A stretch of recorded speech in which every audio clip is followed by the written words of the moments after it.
Recently, a friend was asking me what the quickest way to go from shooting on a tripod to shooting on a gimbal would be. Usually, you'd have two camera bodies, one that's dedicated for your studio work, and then one that's dedicated for gimbal, remote head, Steadicam, or whatever. But this isn't a big budget set that we're talking about. We're talking about a little, small indie movie, low budget. So I told him he should try combining the cameras. And that's exactly what I did for a movie last year. What I built was a rig inspired by what Gareth Edwards did for The Creator. What I was going for was something that was as small as possible. My goal was to use this on my off days or on my weekends when we weren't shooting with all this crew to gather B-roll or second unit work just myself. So I didn't want all this gack attached to it. I wanted to rock autofocus, just keep it as streamlined as possible.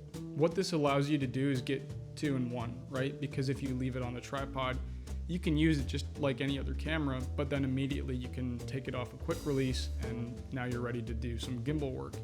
I think this has a lot of practical application for smaller sets, and even for my movie last year, it had a lot of practical application. This is a really budget-friendly version of the rig. I got this small rig base plate, 90-degree cheese plate, small rig power base, which allows you to put power into it via 2-pin LEMO and take power out. 6-inch or 12-inch rods. In this case, I went for 6-inch to keep it smaller. This Tilta battery plate. Then some cheap handles I got from Amazon. The RS2 itself. A 2-pin LEMO to detap to power the gimbal. And then this Tilta advanced operating handle, which allows you to control it via joystick from the top. There's other resources on the internet of people who've built out way more advanced rigs, but I was trying to do something that was truly non-invasive from a technical point of view. When I was doing these shots, I wanted to just pick up, go, and follow my intuition, and I think this version of the rig that I made really helped me do that.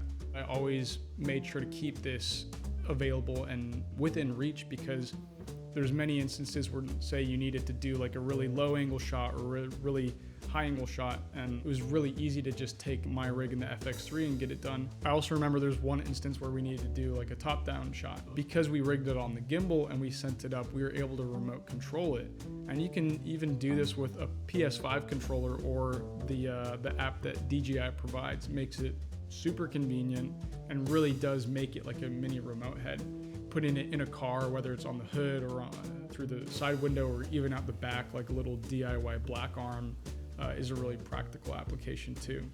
I think this is a great rig for the solo shooter, for the indie movie, the no budget movie, as a way to punch above your weight class, get all these different types of shots you couldn't have otherwise, be able to save time and save money.